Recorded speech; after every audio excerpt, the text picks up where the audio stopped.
کراچی کے ایک خاموش کمرے میں ایک جسم مردہ پڑا ہے۔ نہ کسی نے دروازہ کھٹکھٹایا، نہ کسی نے حال پوچھا، اور نہ ہی کسی نے آواز دی۔ یہ جسم کسی گمنام انسان کا نہیں، یہ حمیرہ اصغر تھی، ایک فنکارہ جو کبھی ہماری سکرینوں پر چمکتی تھی اور آج تنہائی میں خاموشی سے دنیا چھوڑ گئی۔ لیکن سوال یہ ہے کہ کیا صرف حمیرہ اصغر مری ہے، یا ہم سب زندہ ہو کر بھی مر چکے ہیں؟ ہم اس معاشرے میں زندہ ہیں جہاں رشتے، احساس اور ہمدردی سب کچھ سرمایہ، شہرت اور مفاد کے سودوں میں بک چکا ہے۔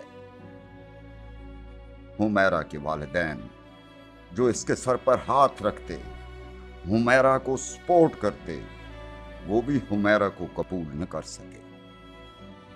معاشرہ جو حمیرہ کی فنکارانہ صلاحیتوں پر تالیاں بجاتا تھا، وہی معاشرہ اس کی تنہائی پر خاموش تماشائی بن گیا۔ یہ کیسا سماج ہے جہاں لوگ بوڑھے ماں باپ کو تنہا چھوڑ دیتے ہیں اور جوان بچے ذہنی دباؤ اور تنہائی سے خودکشیاں کر لیتے ہیں؟ کیا کسی نے سوچا کیا حمیرہ کی آنکھوں میں کتنے خواب تھے؟ کہ شاید وہ چاہتی ہو کہ کوئی اس سے پوچھے، تم کیسی ہو؟ تمہیں کچھ چاہیے؟ ڈپریشن کوئی بہانہ نہیں، یہ ایک خاموش بیماری ہے جو آہستہ آہستہ انسان کو اندر سے توڑ دیتی ہے، اور جب سماج اس پر صرف تماشا کرے تو پھر وہی ہوتا ہے جو حمیرہ اصغر کے ساتھ ہوا۔ ہم نے ایک فنکار، ایک آرٹسٹ کو کھو دیا، مگر شاید اس سے بھی بڑا نقصان یہ ہے کہ ہم نے انسانیت کو کھو دیا۔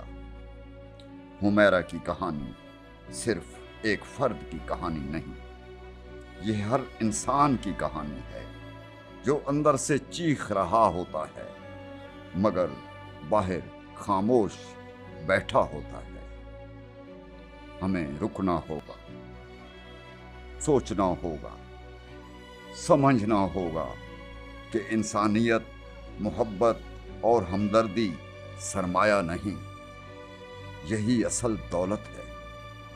آئیے، اب بھی وقت ہے، کسی حمیرہ کے دروازے پر دستک دیں، کسی بوڑھے ماں باپ کو گلے لگائیں، کسی تنہا انسان سے بات کریں، کیونکہ اگر ہم نے ایک دوسرے کو نہ سنبھالا تو یہ دنیا صرف جسموں کا قبرستان بن جائے گی۔ حمیرہ اصغر، تم مری نہیں ہو، تم نے ہمیں جگا دیا ہے۔